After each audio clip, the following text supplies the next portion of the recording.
तो चलिए एक बार फिर से पीसीसी का रुख करते हैं, जहां मुख्यमंत्री अशोक गहलोत आज घोषणा पत्र जारी करने वाले हैं। सुनवाई होगी, उसके बाद फैसला होगा। इस प्रकार का ये भी क्रांतिकारी कानून बनाएगा। और मैं आपको संक्षिप्त में कहना चाहूंगा कि ये हमारी स्कीम आ रही है एक के बाद एक, इसका आधार क्या है? क्योंकि ये स्वाभाविक प्रश्न होता है कि एक के बाद एक, एक के बाद एक, एक के बाद एक। शानदार तो स्कीम आई है, शानदार गारंटी दी जा रही है। तो मैं कहना चाहूंगा आपको कि जो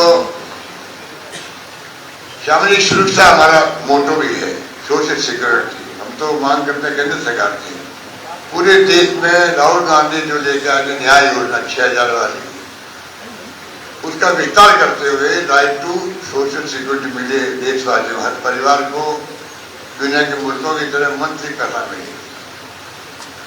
हमने 1 करोड़ लोगों को हम लोग पेंशन देने के लिए। तो मैं कहना चाहूंगा कि इस प्रकार से जो हमारी सोच है वो देश के लिए आवश्यक है। हम विश्व गुरु बनने की बात करते हैं, कुपोषण यहाँ पर है, भूखमरी यहाँ पर है, कैसे बनोगे विश्व गुरु? इसको संभालो। पहले 4 कानून पास किए सोनिया गांधी जी ने और मनमोहन सिंह जी ने, right to education, food security act, information और नरेगा का 5वां कानून पास हो, right to social security. Rajasthan की स्थिति हमने जो जिस रूप में मैनेज की है आर्थिक रूप से, उस पर आप सबको गर्व होगा प्रदेशवासियों। 5 साल के आर्थिक हालातों की बात करें तो राजस्थान में प्रति व्यक्ति आय जो है 46.48% की बढ़ोतरी राजस्थान के अंदर। 2017-18 के अंदर प्रति व्यक्ति आय जो है, सरकार बीजेपी की थी तो देश में 30वें स्थान पर थे प्रति व्यक्ति आय के अंदर। आज हम 12वें स्थान पर आ गए हैं। ये हमारा बहुत बड़ी उपलब्धि है, 30 से 12 और 2030 तक पृथ्वी की आय देश में नंबर 1 बने, ये हमारा सपना है, जो हमारा मिशन 2030 है। नंबर 2 2021 के अंदर हमारे स्टेट जीडीपी दर 19.50 तक पहुंच गई, जो एक दशक के अंदर सर्वाधिक है। पूरे दशक में 10 साल के अंदर 21-22 में जीडीपी की विकास दर 90.50% पहुंच गई है राजस्थान की।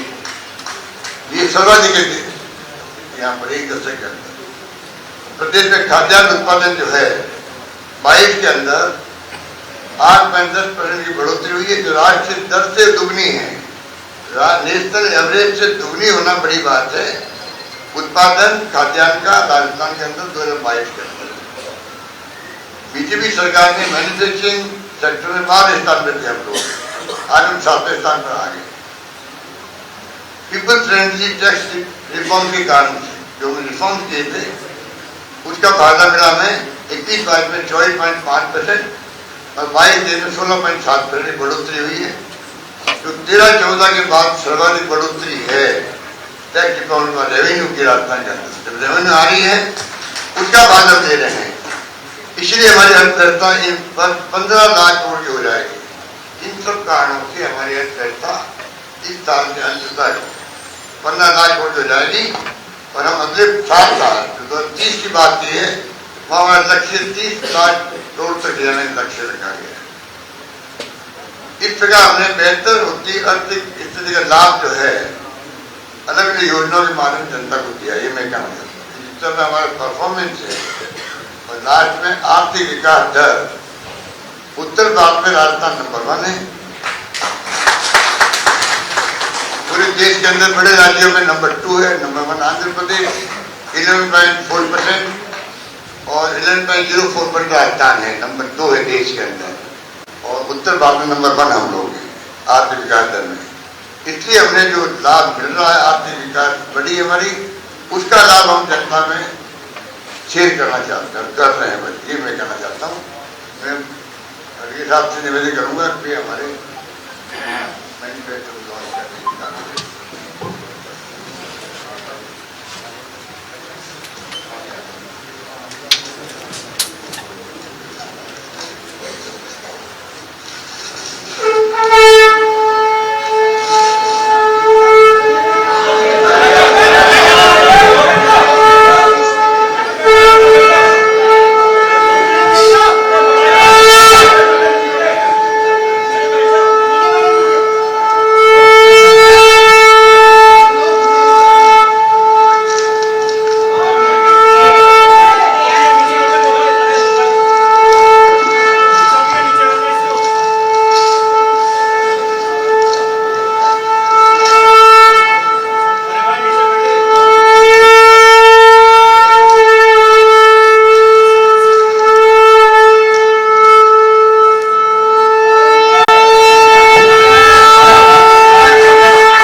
हम आभारी हैं आदरणीय कांग्रेस अध्यक्ष श्री मल्लिकार्जुन खड़गे साहब का।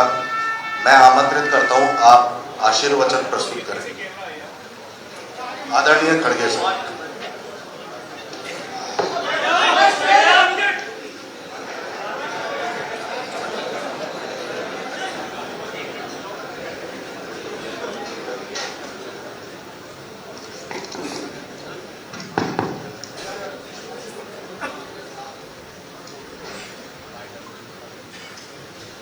आज के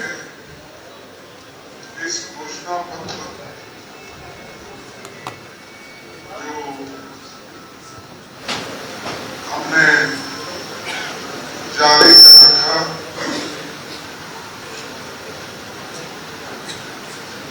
यहाँ पे उपस्थित इस मंच पे बैठे हुए राजस्थान के मुख्यमंत्री श्री अशोक गहलोत जी, गोविंद सिंह डोटासरा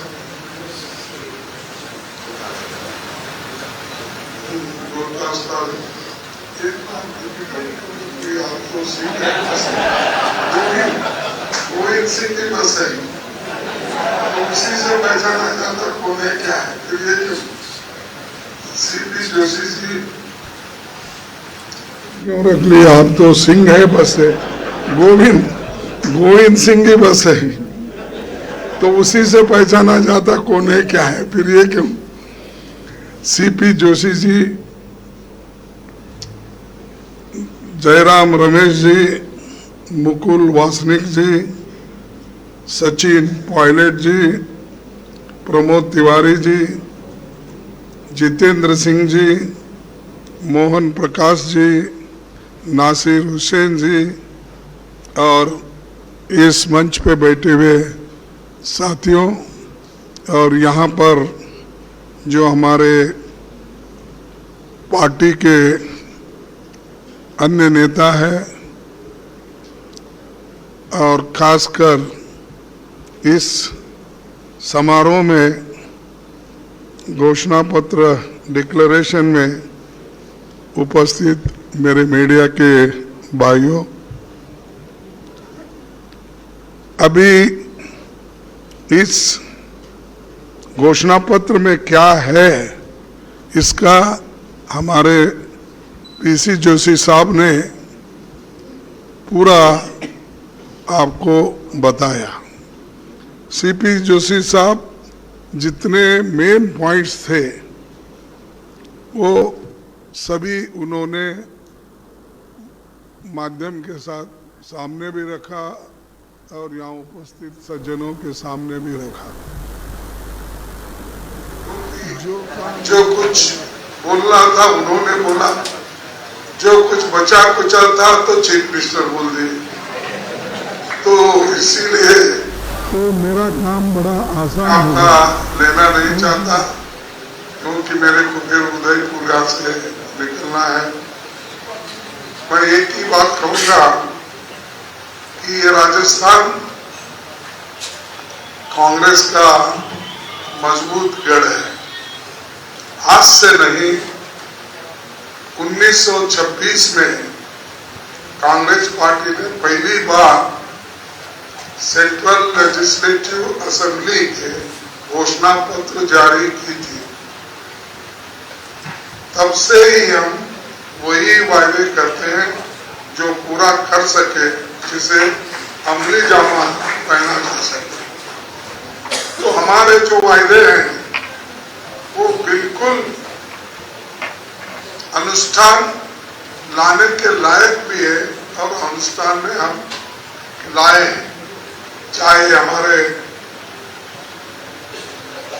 चाहे वो हमारे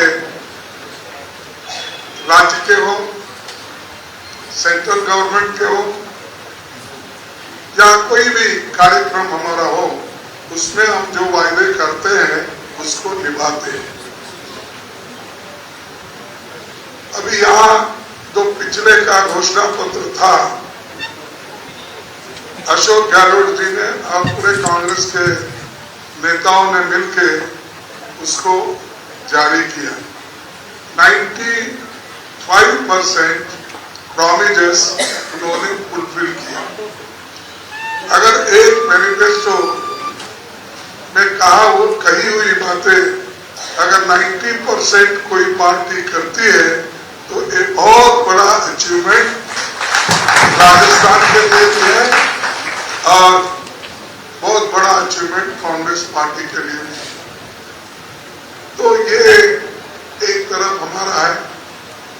दूसरी तरफ हम जो सेंट्रल में भी हमारी गवर्नमेंट जब थी 10 साल हमने जो गवर्नमेंट चलाई उसमें महत्वपूर्ण मुद्दे हमने जनता को सुलझा के दिए। जो लोग जिनके पास गरीबी और जिनको खाना नहीं मिलता था, बच्चों को कोई प्रोटीन की व्यवस्था नहीं थी और सबसे ज्यादा बच्चे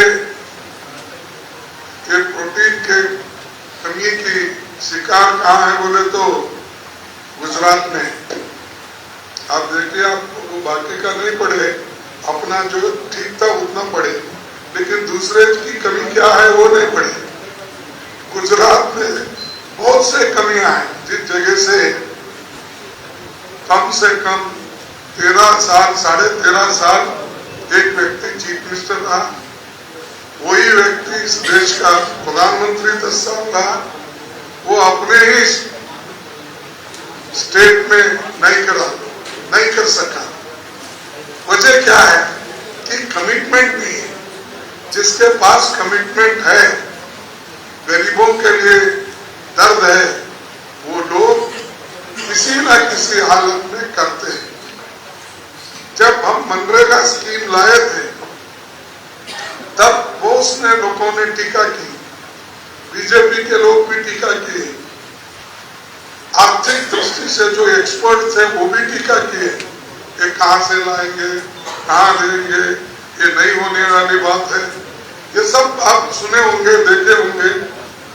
लेकिन श्रीमती सोनिया गांधी जी ने करके दिखाया, मनमोहन सिंह जी ने करके दिखाया, यहां तक कि कई स्टेट ने इसका पालन करके फ्री में राशन देने का काम शुरू किया और उससे जनता को एक बल मिला, शक्ति मिला।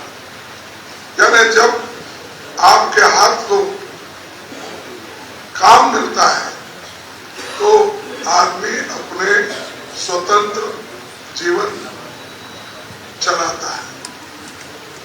और इसी मनरेगा को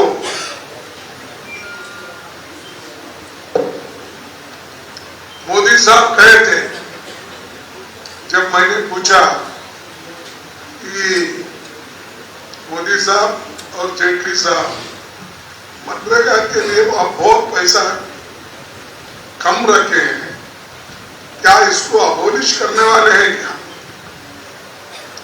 तब उन्होंने क्या कहा मुझे, खड़गे साहब, इस मनरेगा को हम अबोलिश नहीं करेंगे, ये तो आपका जीता जागता स्मारक है कांग्रेस पार्टी का।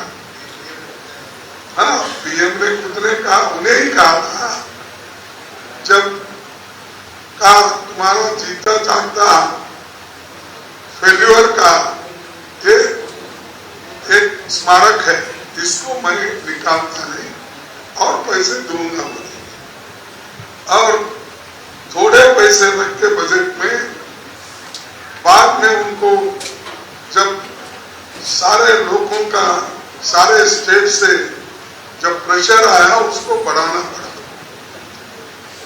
यानी उनको मालूम नहीं ये नरेगा चीज से कितने लोगों को फायदा होता है, कितने लोगों का पेट भरता है, कितने लोग जो पहले भूखे पेट सोते थे वो खाना खा के सोने लगे। जिनको काम नहीं मिलता था वो काम सरकार ने देने शुरू कर दिया। तो ये हमारा अचीवमेंट है। उसी ढंग से दूसरा कि फूड सिक्योरिटी एक्ट, इसको भी जब हमने लागू करने की कोशिश की तो बहुत से लोग टीका करे, इतना पैसा कहाँ लाएंगे, एक तरफ नरेगा, एक तरफ ये अपना फूड सिक्योरिटी, ये सब बहुत न होने वाली चीजें, वो भी हमने करके दिखाए। उसको भी बहुत कुछ उन्होंने कहा।